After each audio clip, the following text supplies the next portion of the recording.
Hey guys, welcome back to my YouTube channel CA Shweta Verma.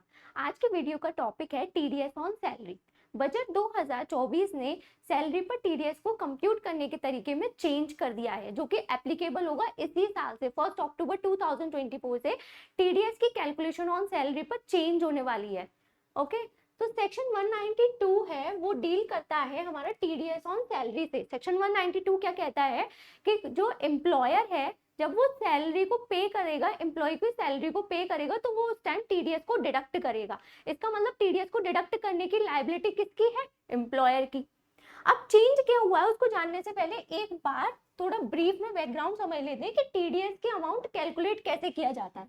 Employer TDS को calculate कैसे करता है? टीडीएस को कैलकुलेट करने के लिए एम्प्लॉयर को एम्प्लॉय की चाहिए होती है total income, net total income जिसको बोलते हैं। नेट टोटल इनकम कैसे निकालेगा वो? पहले तो उसको चाहिए होगी सैलरी इनकम एम्प्लॉय की। सैलरी इनकम तो उसको पता ही होगी जब वो खुद सैलरी पे कर रहा है एम्प्लॉयर। तो उसके बाद में उसको चाहिए एम्प्लॉय की अदर इनकम। अदर इनकम कैसे पता चलेगा एम्प्लॉयर को? एम्प्लॉय खुद बताएगा कि उसकी अदर इनकम क्या है। उसके बाद में उसको नेट कर देंगे डिडक्शन से। डिडक्शंस अंडर चैप्टर 6A में जो भी एलिजिबल डिडक्शंस है, जो इन्वेस्टमेंट कर रखे हैं जो कि एलिजिबल है अंडर चैप्टर 6A की डिडक्शंस के लिए एम्प्लॉय बताएगा एम्प्लॉयर को। उसके बाद में ये जो अमाउंट आ जाएगा ये आ जाएगी इसकी नेट टोटल इनकम। इस नेट टोटल इनकम पर निकालते हैं टैक्स। एम्प्लॉयर निकालेगा टैक्स उसकी स्लैब रेट से और उसको उसके मंथ ऑफ एम्प्लॉयमेंट से, एम्प्लॉय के मंथ ऑफ एम्प्लॉयमेंट से डिवाइड कर देगा और जो अमाउंट आएगा वो अमाउंट होता है टीडीएस। अब ये एम्प्लॉयर क्या करता है, ये इस टीडीएस के अमाउंट को जो वो मंथली सैलरी पे करता है उसमें से डिडक्ट करता रहता है। ये सारी जो कंप्यूटेशन कैलकुलेशन होती है वो एस्टिमेटेड बेसिस पर होती है। ईयर स्टार्टिंग में ही एम्प्लॉय एम्प्लॉयर को अपनी डिक्लेरेशन दे देता है, जैसे उसकी कौन सी अदर इनकम है, कुछ अगर उसकी डिडक्शंस है कुछ, तो सबकी इंफॉर्मेशन वो दे देता है प्रॉपर डॉक्यूमेंट्स के साथ में। उसके बाद ही टीडीएस का अमाउंट निकाला जाता है। अब तो देखिए दो टैक्स रेजिम हो गई है, ओल्ड टैक्स रेजिम और न्यू टैक्स रेजिम। सबसे पहले तो एम्प्लॉयर को ये बताएगा कि वो कौन से टैक्स रेजिम को ऑप्ट करना चाहता है। अगर एम्प्लॉय बोलता है कि मैं ओल्ड टैक्स रेजिम को ऑप्ट करूंगा तो उसको डिडक्शंस की इंफॉर्मेशन देनी पड़ेगी, है ना। और अगर एम्प्लॉय डिडक्शंस की इंफॉर्मेशन हो गया होगा, एम्प्लॉय जो है वो न्यू टैक्स रेजिम को ऑप्ट करना चाहता है, तो उस वाले केस में तो उसके डिडक्शंस जो है वो इररेलेवेंट है। बस एक 80CCD2 की डिडक्शन मिलती है, वो तो एम्प्लॉयर खुद करता है। पेंशन स्कीम है वो तो एम्प्लॉयर खुद ही अपने आप ही कैलकुलेशन कर लेगा उसकी, एम्प्लॉय तो नहीं, एम्प्लॉय को बताने की जरूरत तो नहीं है।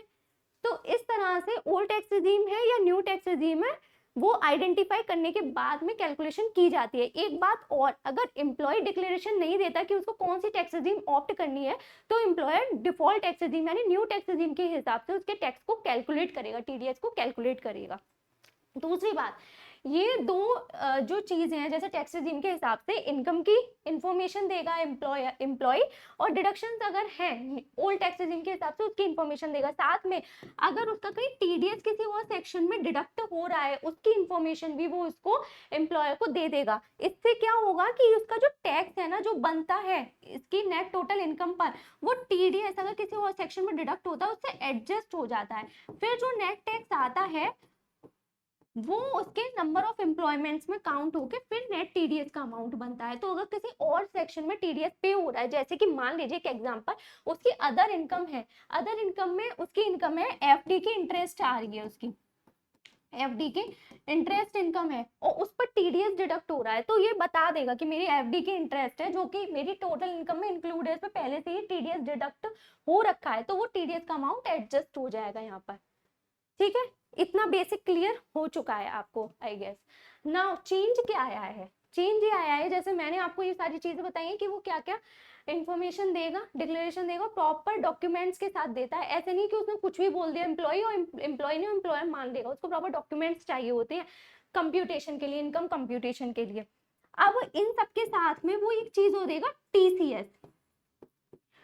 टीसीएस टीसीएस क्या है कि किसी सेक्शन में मान लीजिए एम्प्लॉय का टीसीएस कलेक्ट हुआ है, जैसे कि एक सेक्शन होता है सेक्शन 206C1F। इसमें क्या होता है कि अगर कोई पर्सन 10 लाख से ज्यादा का मोटर व्हीकल परचेज करता है तो उसका 1% से टीसीएस कलेक्ट होता है।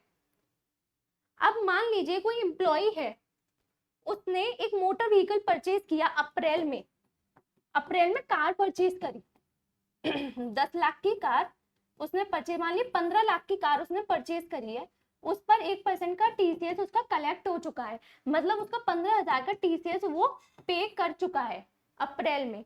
तो वो क्या करेगा, इसकी इंफॉर्मेशन भी एम्प्लॉय को दे देगा कि मेरा टीसीएस भी कलेक्ट हो चुका है। तो पहले क्या होता था ना, इस टीसीएस की कोई भी कैलकुलेशन, कहीं कोई एडजस्टमेंट नहीं होता था, टीसीएस वो अलग पे करता था और टीडीएस वो अलग पे करता था, ज्यादा टैक्स पे करता था। अब क्या होगा, इस ये जो टीसीएस वो उसका कलेक्ट हुआ है, इसकी डिडक्शन इसको इस नेट टैक्स में से मिल जाएगी, एडजस्ट हो जाएगा टीसीएस का अमाउंट। कैसे वर्क होता है, एक एग्जांपल के साथ देख लेते हैं। मान लीजिए इसकी सैलरी इनकम क्या, टोटल इनकम सारे डिडक्शंस वगैरह के बाद में मान लेते हैं कि न्यू टैक्स रेजिम में उसकी कंप्यूटेशन हो रही है, तो टोटल इनकम, डिडक्शन तो यहाँ पर होगी नहीं, उसकी आ रही है 12 लाख रुपए। न्यू टैक्स रेजिम में कंप्यूट कर रहे हैं हम, 12 लाख रुपए उसकी टोटल इनकम है। इस 12 लाख पर टैक्स कितना बनेगा, 83,200 का टैक्स बन जाएगा।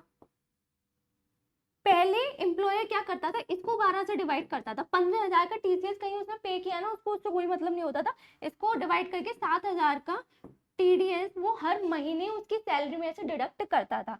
अब क्या होगा, ये इसको एम्प्लॉय इंफॉर्मेशन दे देगा कि मेरा टीसीएस कलेक्ट हो चुका है, तो वो इसकी जो टैक्सेबल अमाउंट था 83,200 का जो टैक्स था, उस टैक्स में से टीसीएस को एडजस्ट कर देगा।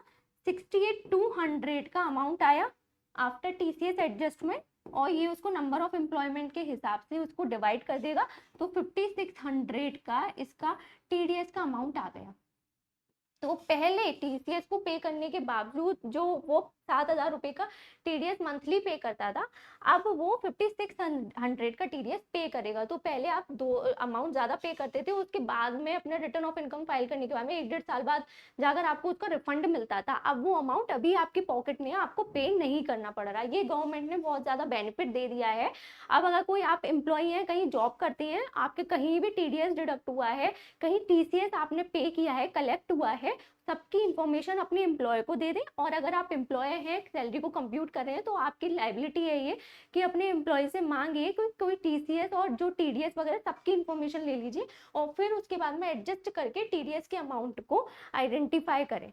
तो आई होप आपकी आज की वीडियो आपके लिए रेलिवेंट होगी। वीडियो अच्छी लगे तो प्लीज़ लाइक कर दीजिए, अपने फ्रेंड्स और फैमिली के साथ शेयर कर दीजिए, और अगर आपने अभी चैनल को सब्सक्राइब नहीं किया है तो प्लीज़ चैनल को सब्सक्राइब भी कर दीजिए। Thank you so much.